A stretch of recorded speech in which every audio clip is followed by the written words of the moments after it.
ये वो burger bun है जो बड़े बड़े कैफ़ेज़ और बड़े बड़े ब्रांड अपने बर्गर्स बनाने के लिए यूज़ करते हैं। कुछ लोग इसको ब्रियोश बर्गर बन कहा जाते हैं और कुछ लोग इसको ब्रूची बर्गर बन्स कहा जाते हैं। आज की इस मास्टर क्लास के अंदर मैं आपको ये वाला soft and moist burger bun बनाना सिखाऊंगा अपने घर पे सिर्फ कुछ ही चीज़ों की मदद से।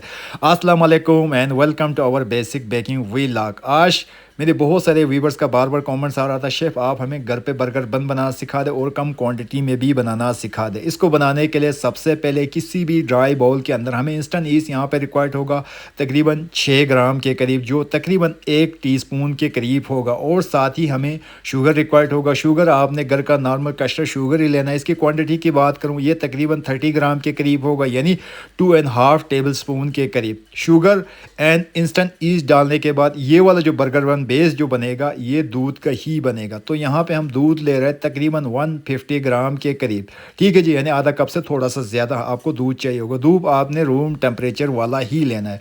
दूध डालने के बाद इसको अच्छी तरह मिक्स करना है। बहुत सारे लोग जब घर पे बर्गर बन्स बनाते हैं या ब्रेड्स बनाते हैं उसके साथ इशू ये होता है कि उनके जो बर्गर बन्स या ब्रेड से ईस्ट की स्मेल आ रहा हो। इसका रीज़न्स ये होता है कि आप जब इसके अंदर इंस्टेंट ईस्ट डालते हैं, डालने के बाद इसको अच्छी तरह मिलाना पड़ता है। मिलाने के बाद कम से कम हो सके तो इसको तकरीबन 5 से 6 मिनट के लिए आपने छोड़ के रखना है, जब तक इसके ऊपर प्रॉपरली जाग ना बन जाए। जब जाग बन जाए, ईस्ट प्रॉपरली डिज़ोल्व हो जाए, इस पोजीशन पे आने के बाद ही जाके आपने दूसरी इंग्रेडिएंट्स आपने ऐड करना है। और चीज़ मैं यहाँ पे आपके साथ मेंशन करते चलूँ कि इसके अंदर जब सॉल्ट ऐड करेंगे, सॉल्ट हमेशा ईस्ट को डिज़ोल्व होने के बाद ही डालना है। यहाँ पे हम 6 ग्राम सॉल्ट ऐड कर रहे हैं, तकरीबन हाफ़ टी स्पून के करीब। और ये बर्गर दूसरे बर्गर बन के निस्बत थोड़ा सा रिच होता है, इसलिए हम 2 अंडे भी ऐड कर रहे हैं, ठीक है। एक अंडे के अगर वेट की बात करूँ तकरीबन 60 ग्राम के करीब एक अंडे का वेट होता है। लेकिन दूध आपने बहुत ही ज़्यादा गर्म ऐड नहीं करना, इससे ये होगा कि अंडा इसी के अंदर फट जाएगा और प्रॉपर नहीं बनेगा। अंडा डालने के बाद इतना इसको अच्छी तरह मिक्स करना है कि अंडे का लम्स प्रॉपरली ख़त्म हो जाए और अंडा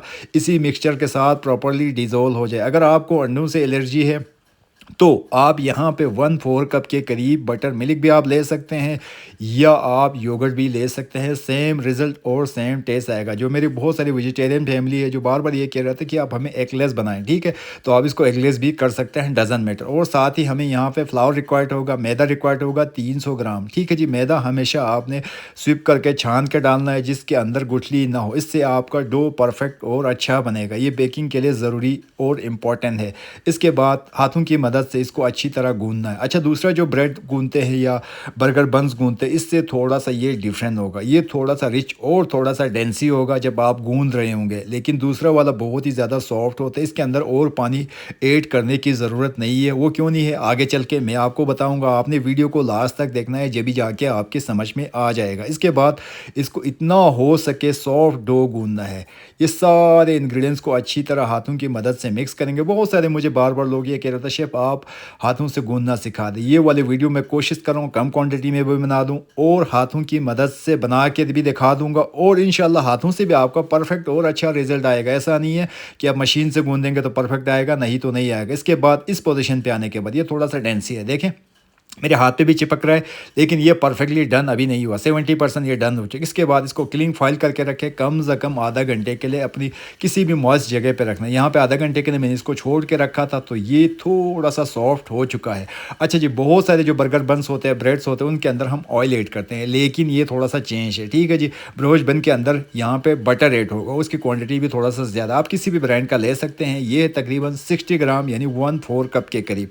अब यहाँ पे बटर ऐड करने के बाद गेम पूरा यहाँ से शुरू होता है, ठीक है जी। अभी हाफ डन हुआ था, इसके बाद जाके इसको आपने इतना गूंदना है, इतना गूंदना है कि एक सॉफ्ट और मॉइस्ट डो आपका तैयार हो जाए। यहाँ पे आपको थोड़ा सा एहतियात की भी ज़रूरत है कि ये बहुत ही ज़्यादा फट ना जाए, लेकिन तकरीबन 3 से 4 मिनट के लिए आप सॉफ्ट और नरम हाथों से गूंदने के बाद जाके आपका बर्गर बन कुछ इस तरह का बनेगा डो, ठीक है जी। यानी इस तरह का शाइनी और परफेक्ट डो बनना चाहिए। ऑयल प्रॉपरली डिज़ोल्व हो चुका है, अब ये बर्गर बन्स बनाने के लिए काबिल है। यहाँ पे आप देखें बहुत सारे लोग कंफ्यूज होते हैं कि डो की पहचान क्या होती है। इसकी पहचान एक ये होती है कि आपके हाथों पे भी नहीं चिपके, बाउल पे भी नहीं चिपके, और कुछ इस तरह का शाइनी डो आपका तैयार होना चाहिए।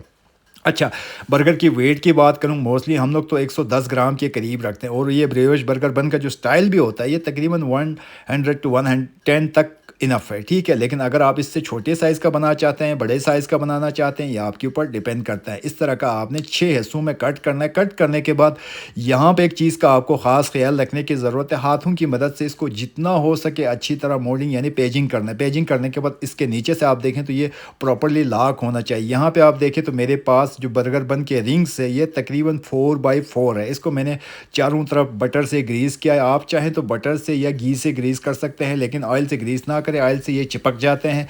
और किसी भी बेकिंग शीट के अंदर रख के ट्रे के उस तरह करके एडजस्ट करना। इसके बाद हाथों से अगेन बर्गर बन में ये होता है कि ये थोड़ा सा हमने फ्लैट टाइप का बनाना है, ठीक है।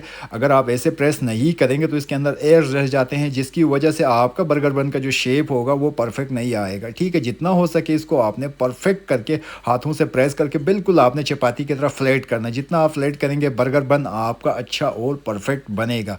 इसके बाद किसी भी वार्म प्लेस पे इसको प्रूफ करने के लिए रखना है जब तक कुछ इस तरह ना आ जाए। यहाँ पे आप देखें तकरीबन आधा घंटे के लिए मैंने इसको प्रूफ करने के लिए रखा था। इसके बाद इसके ऊपर एक वॉश करें। अगर आपको एक से एलर्जी है तो आपने थोड़ा सा ड्राई मिल्क और पानी लेके इसका पेस्ट तैयार करना है। इसके बाद इसके ऊपर लगा सकते हैं। फिर इसके बाद ये 180 के टेम्परेचर पे बेक होगा तकरीबन 12 मिनट के लिए, और 12 मिनट के बाद अल्हम्दुलिल्लाह से ये बर्गर बन्स हमारे देखिए कितना परफेक्ट और कितना मज़े का बना है। अच्छा जी, जब तक रूम टेम्परेचर पे नहीं आए आपने इसका रिंग बिल्कुल भी अलग नहीं करना, अदरवाइज़ ये बहुत ही ज़्यादा गर्म होते हैं और आपका हाथ जलने का थोड़ा सा अंदेशा ज़्यादा होता है। इसलिए हम तकरीबन आधा घंटे के लिए इसको छोड़ के रखेंगे। इसके बाद बिस्मिल्लाह करके इसका रिंग भी निकाल के देखते हैं और इसका बॉटम से भी देखें। यहाँ पर भी देखें कितना गोल्डन ब्राउन हो चुका है और टॉप से भी गोल्डन ब्राउन हो चुका है। इसके बाद आप चाहे इसका बर्गर भी बना सकते हैं या ऐसे भी आप सेल आउट कर सकते हैं। तो ये वाला था हमारा आज का खूबसूरत सा वीडियो। और आप मज़ीद क्या सीखना चाहते हैं लाजमी कमेंट सेक्शन में कमेंट्स करके बताएं, और आप ये भी कमेंट्स करके बताएं मेरी वीडियो दुनिया के किस कोने से देख रहे हैं। नेक्स्ट वीडियो में मैं आपका भी थैंक्स कहूँगा।